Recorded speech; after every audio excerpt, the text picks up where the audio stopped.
y'intare ibasha gukena ndetse yanabwirirwa ikanaburara, ariko abashaka Uwiteka n'umutima umenetse ntibazagira icyo bakena bari imbere yawe. Imigunzu y'intare ibasha gukena ndetse yanabwirirwa ikanaburara, ariko abashaka Uwiteka n'umutima umenetse ntibazagira icyo bakena bari imbere yawe. Itubereye maso ntiyasinzira, igihome kidukingira imyambi y'umwanzi. Itubereye maso ntiyasinzira, igihome kidukingira imyambi y'umwanzi.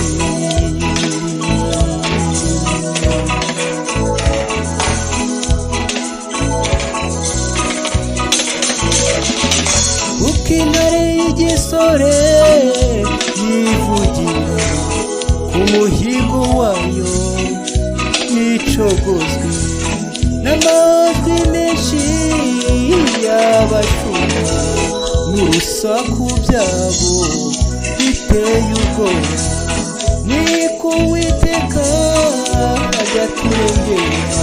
Ngaho nimukomere turashyigikiye, kuko intare y'igisore yivugira ku muhigo wayo yicogozwe n'amajwi menshi y'abashumba n'urusaku byabo biteye ubwoba, niko Uwiteka ajya turengera. Ngaho nimukomere turashyigikiye, itubereye maso ntiyasinzira, igihome kidukingira imyambi y'umwanzi. Itubereye maso ntiyasinzira, igihome kidukingira imyambi y'umwanzi.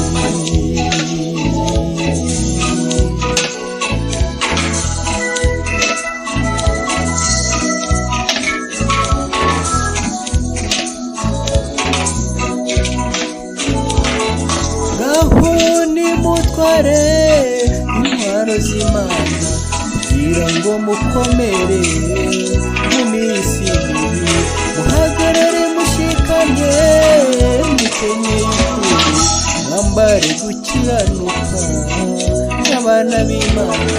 Ngaho nimutware intwaro z'Imana kugira ngo mukomere mu minsi mibi, muhagarare mushikamye mukenyeye ukuri, mwambare gukiranuka nk'abana b'Imana.